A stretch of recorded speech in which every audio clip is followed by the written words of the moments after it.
my journey with hydrocephalus started between my freshman and sophomore years of college. I was a student at Brigham Young University, but I grew up at sea level in the San Francisco Bay Area, the Oakland East Bay. And apparently that made a big difference in my health. Having grown up at sea level, I was born with hydrocephalus. I was born with a blockage between my third and fourth ventricles in the brain. And it should have been a problem growing up, but it was only ever a problem when we would go visit family in Utah or when we'd go to Tahoe or wherever at a higher elevation. And I would get really tired, headachy, dizzy, nauseated, but it would go away as soon as we got home. So we didn't think much of it. But between that summer, or in that summer, that was 2002, I would come home from work and crash for like 4 to 5 hours, wake up at midnight, have a snack, and fall right back to sleep. I was just chronically bone deep tired. Blood tests, exams from several different doctors. They said I probably had anxiety and needed medication. I remember telling them, no, this is not anxiety. I'm living at home right now. It's not finals week. I am not debating something with a professor. I'm like, this is easy street right now in the summer. I'm just working and earning enough money to pay for the next year and a half or two of school. I'm like, this is great. My mom does my laundry. She cooks dinner every night. This is not a problem. This is not anxiety. So I kept going to a different doctor. I'm like, let's try a different doctor, which was kind of hard because it was in the same insurance plan, so the same hospitals. But I kept insisting, no, something is wrong. But it wasn't until mid-August I attended a conference for young adults where Sherry Dew, the CEO of Deseret Book, she spoke about being molded in Christ's hands, in the Master's hands. And she talked about the language of revelation and how you need to be very aware of how the Holy Spirit talks to you and how you need to be righteous so you can have that Spirit with you all the time. And I remember hearing that thinking, oh, that's nice, but I was flirting with some guy that I liked that weekend and didn't really pay attention, but I am a meticulous note taker. So I had it in my notes. And that Sunday, I remember reading through the notes thinking, oh, that was a good conference. I'm glad I took notes because I wasn't really all there. And later that week was when I was at work. I was doing data entry at work, looking up and down, and I got crazy dizzy. And again, couldn't define the dizzy. I couldn't explain it. But the next few days, I had to stay home from work. I couldn't drive. I couldn't do anything. If I got up too fast or even laying down, sometimes I'd just get incredibly nauseated and have to vomit from that nausea, which would just make it worse. But we didn't know why, and we didn't know what to look for. But it was mid-August, getting toward the end of August, and I was supposed to finish off my summer of working and come back up to school in Utah. But I couldn't. I'm like, there's no way I can do school like this. And then one day I woke up and the dizzy was gone. And I remember being on my knees that morning, thank you, because I love my parents, but I've got to get to school. I love living at home. I love how easy it is, but you're just in that young adult stage of needing to move on with life. And I had lived on my own in college that previous year, so I was anxious to get back to school and back to my friends in Provo. So the dizziness was gone for several weeks. And I remember thinking back to Sherry Dew talking about that language of revelation. And I was working really hard that month to do things right, to be as aware as I could be of any influence from my gut or from the Holy Spirit. And mid-September, I was in, of all places, a clogging class, a dance class.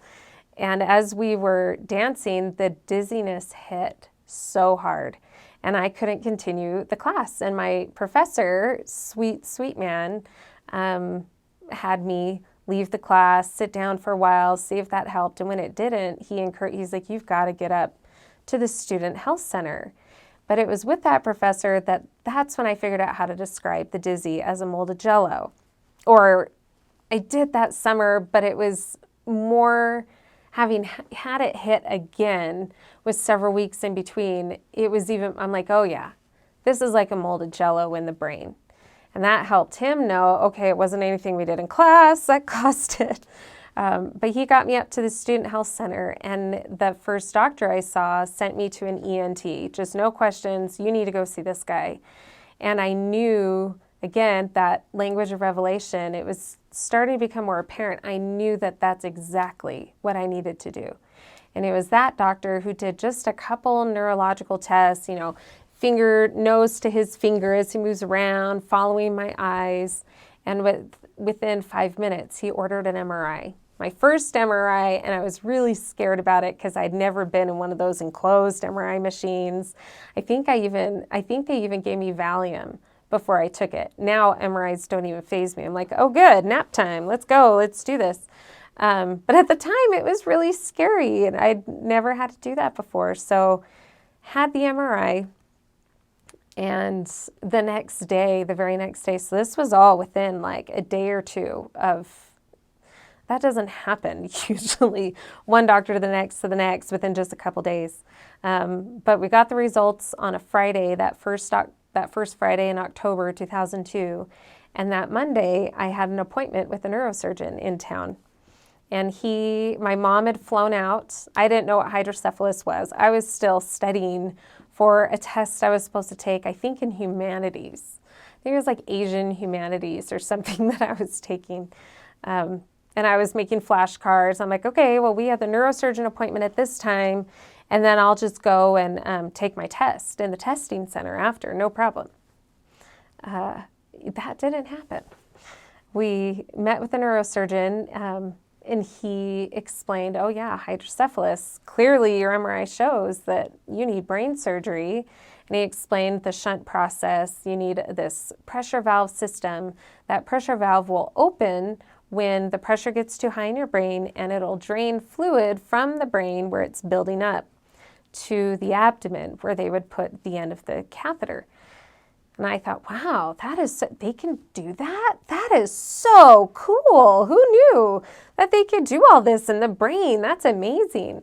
And it wasn't until we got to the parking lot and we were walking to the car that I turned to my mom and I broke down. I'm like, holy, they're doing that to me. Like, I have to have that done.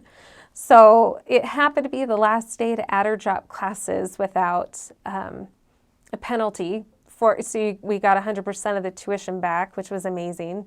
So we went straight to the administration building, withdrew from school for that semester, and prepared things for me to close shop in Provo and have brain surgery in California, where our primary insurance was.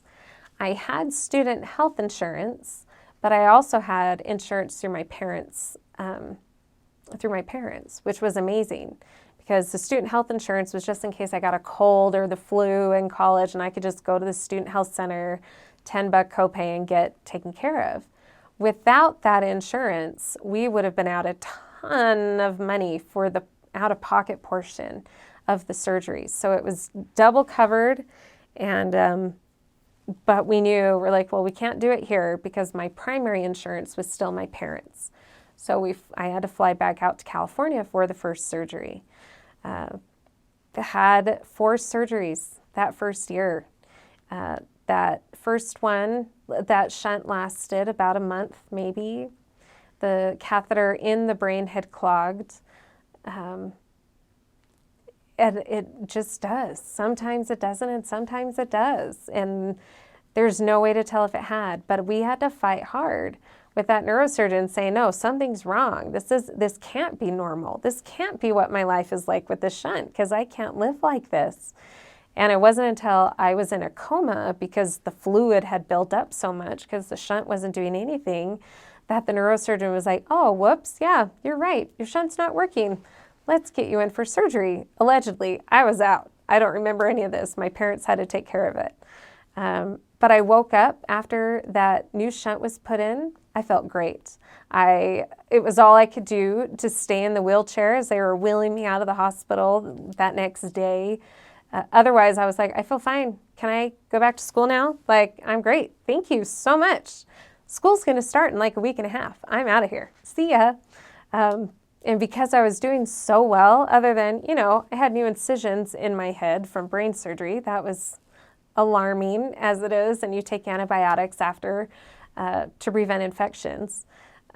But still, once I got I think they were staples. They had put 20 some odd staples in my head to close the incision.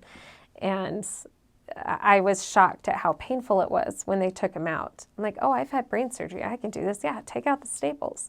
And as he started going, I'm like, how many do we have of these? Oh my goodness. That's crazy. It was so painful. And usually when I'm in a lot of pain, I kind of laugh hysterically. But this, I was laughing and I'm like, okay, nope, I'm done with that. I'm just going to cry now. And I was just crying and crying and crying. But got it out. It was clean. The incision looked good. And I got back up to Provo, Utah. Not knowing every time we changed elevation, my brain would have to adjust. But the shunt is set as a specific pressure. Sometimes you can get a shunt that's programmable, and that's the second one I got was programmable. So when I got up here, my neurosurgical team in Provo took over, and they were adjusting the shunt and suggested, well, maybe it's overdraining. Maybe we could try like caffeine, which I had never really had in my life. So it was shocking to drink lots of caffeine. But we were trying everything and blaming everything but the shunt for my headache. That just wouldn't go away. But by the end of January, but especially beginning of February, it was very clear the shunt's got to go. Something's wrong. Maybe it's the same thing that happened with the first shunt, that it's just clogged. And that's exactly what it ended up being. It was clogged, but I went into a coma first. And my husband, or not husband, but my then boyfriend, now husband, we had started dating just a few weeks before, actually, poor guy. And he and one of his roommates got me to the hospital, and my roommates, and they figured it out until my parents came up, but they removed the shunt and saw that it was clogged just like the other. And that shunt lasted, I think, 9 months, February to October 2003. And I had gone home for the summer, came back to school in September, and within a few weeks it was clear, oh, something's wrong with this shunt too. Dang, what are we going to do about this? Well, let's just watch and wait to see how bad it gets. And that one was the worst failure I've experienced this whole time. Not only did I go into a coma, but the adult surgeons in Provo were waiting for all the surgeons to get back from another surgery in Texas that the pediatric neurosurgeons at Primary Children's had been doing that same time period. And because of those guys, they were just held off as long as they could with me, and finally got me up to Primary Children's Hospital, so adult neurosurgery to pediatric, because pediatric neurosurgeons see hydrocephalus way more than adult neurosurgeons. So they got me up there, and sure enough, the shunt catheter in the brain had clogged like all the others, and they removed it, and blood mixed with my spinal fluid, which gave me chemical meningitis. So they had to externally drain the spinal fluid while giving me antibiotics in the hospital and steroids. And I remember waking up just feeling way more sick than I had the other times. And I couldn't look up. I remember, I'm like, why can't I look up? Like everything was down. And that's another symptom of hydrocephalus. It's called sunset vision, where the papilledema, or swelling on the optic nerves from all the pressure in the brain, causes your vision to drop, and you just look down all the time, I guess. But when I was in a coma. You couldn't tell where it was. But after, it took several weeks before I could look up again. But it eventually, during that surgery, they removed the shunt, of course, but they poked a hole in the middle of my brain in the third ventricle, that ETV, endoscopic third ventriculostomy, and said, hopefully this is all she's going to need. She's a perfect candidate for this surgery, so let's see how this goes. And it took about a year for me to fully recover from that surgery, but once I did, totally normal. No headaches, no dizzy, no nothing. It was just normal life. For almost 13 years, I married my then boyfriend who went through the last 2 surgeries in college with me. We got married. We had 4 kids. We had headaches during pregnancy at the end, but even that resolved once the baby was born, so we weren't worried about it. But I went to California, spring 2016. That April, my kids were off track from their year-round school, so we had 3 weeks to kill.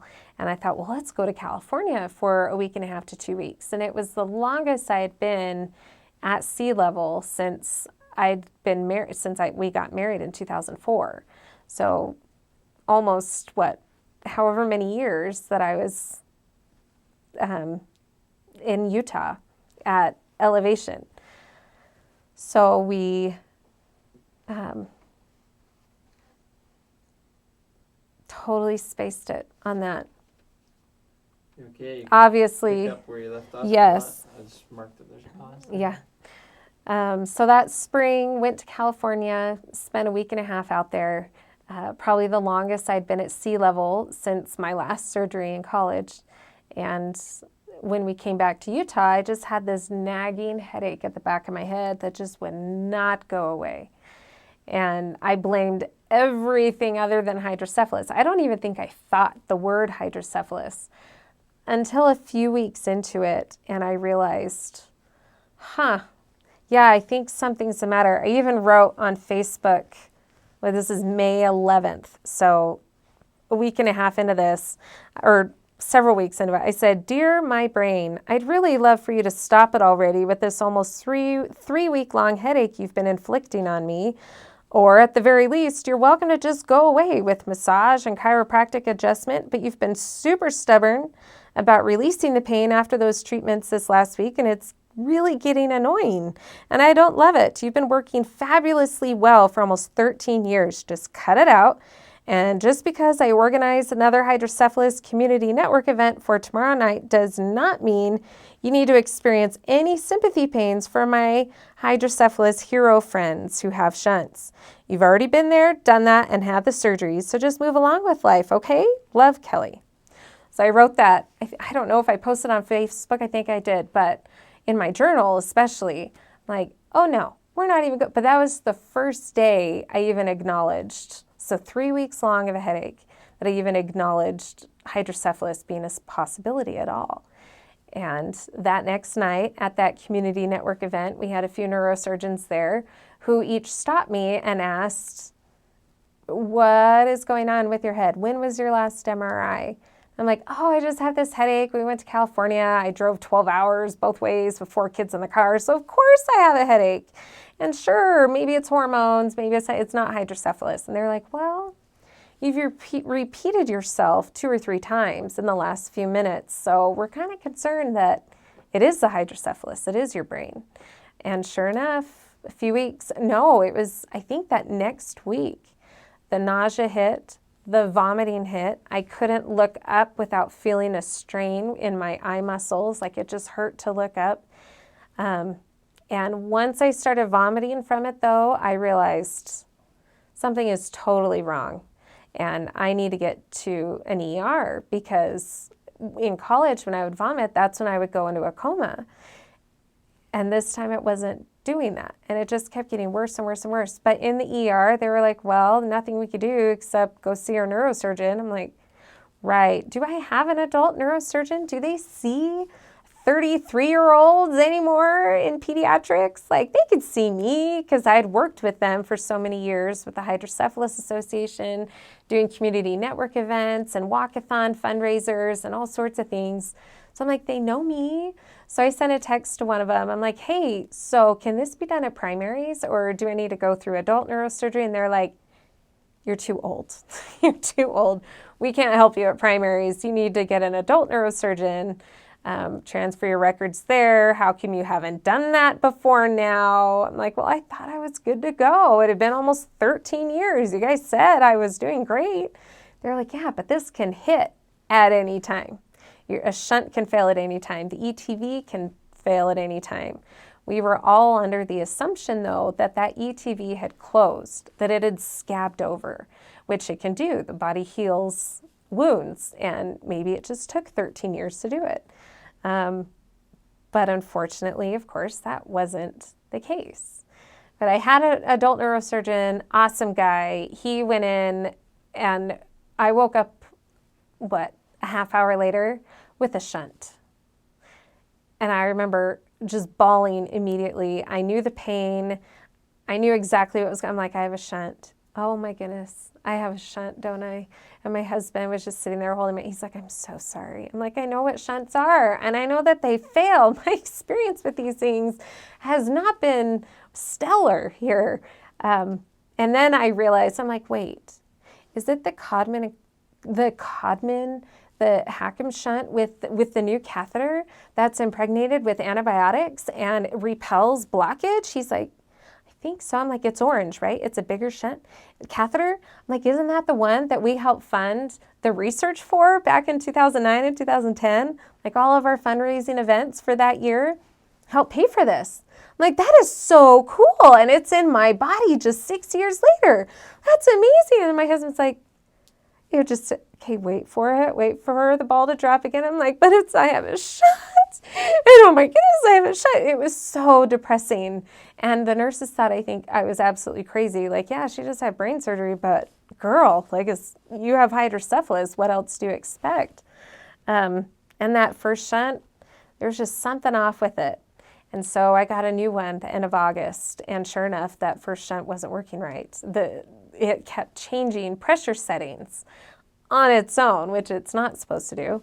And a few months later, had another shunt. That shunt was a fixed pressure shunt, and I wasn't draining enough at whatever that pressure was. So we couldn't readjust it without brain surgery.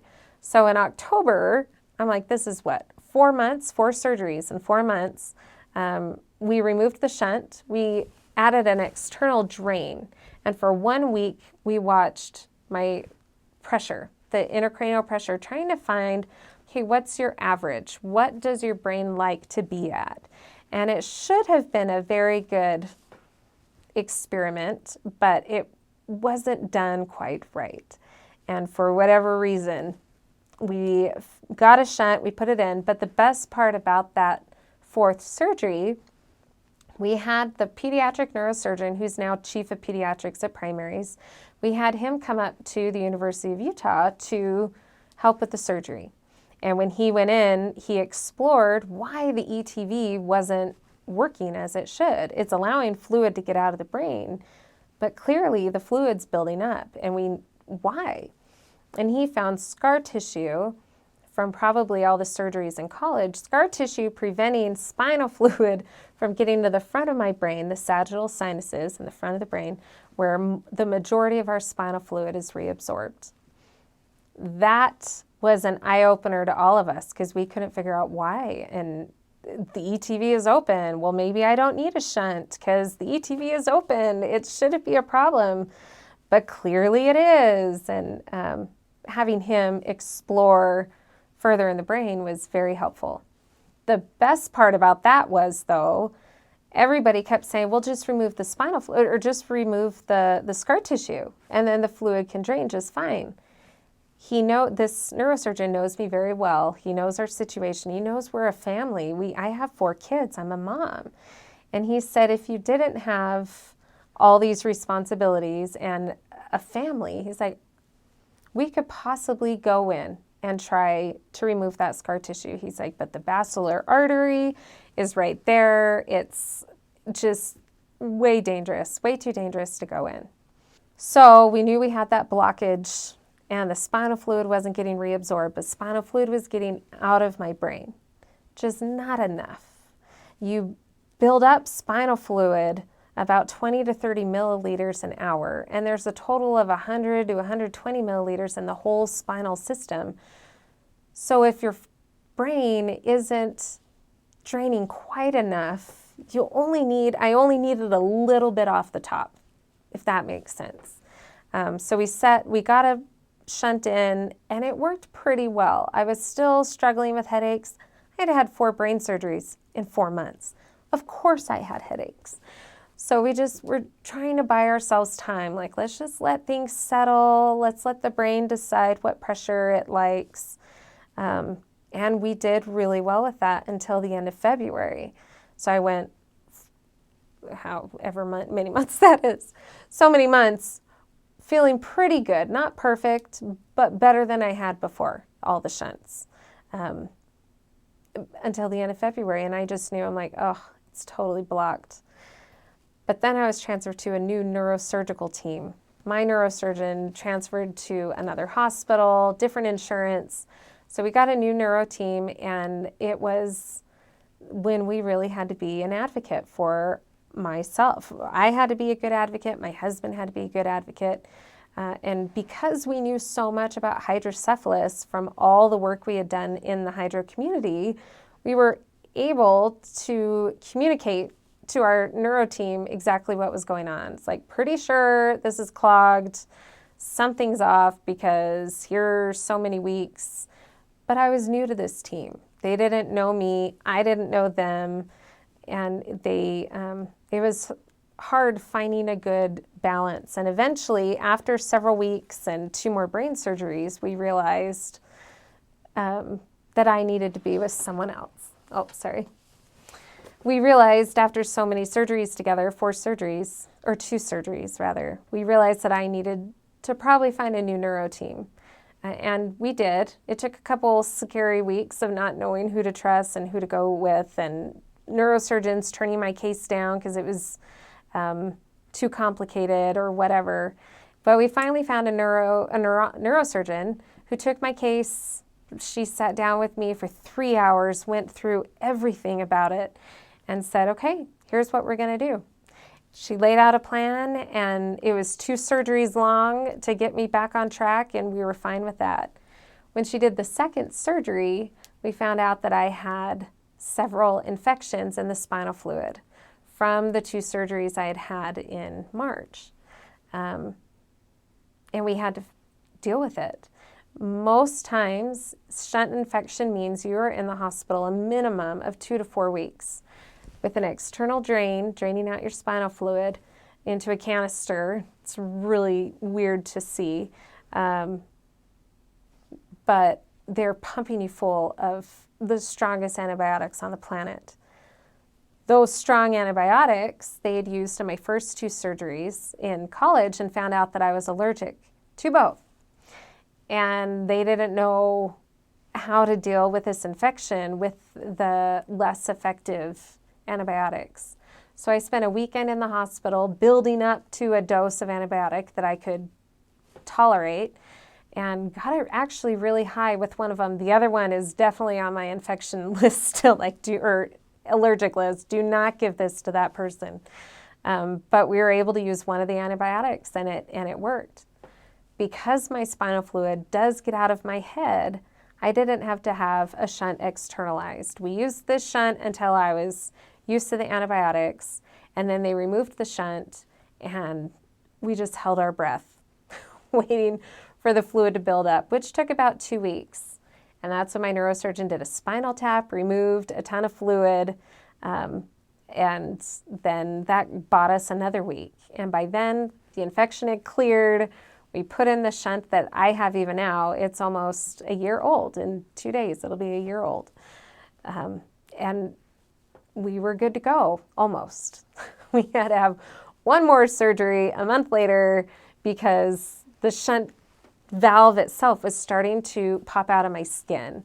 Because one of them is right behind my ear and it's very thin right there. So they did a muscle flap surgery with a plastic surgeon, and my neurosurgeon adjusted the shunt valve system a little bit. But that was my last surgery. So 15 surgeries to date for the treatment of hydrocephalus, but 11 of them were between June 2016 and August 2017. And even in the hydrocephalus community, that is looked at like, wow, okay, you just need to get fixed, girl. Like, why do you keep having these surgeries? Just chill out. So that's the technical part of my story. But of course, there's the emotional part of the story as well.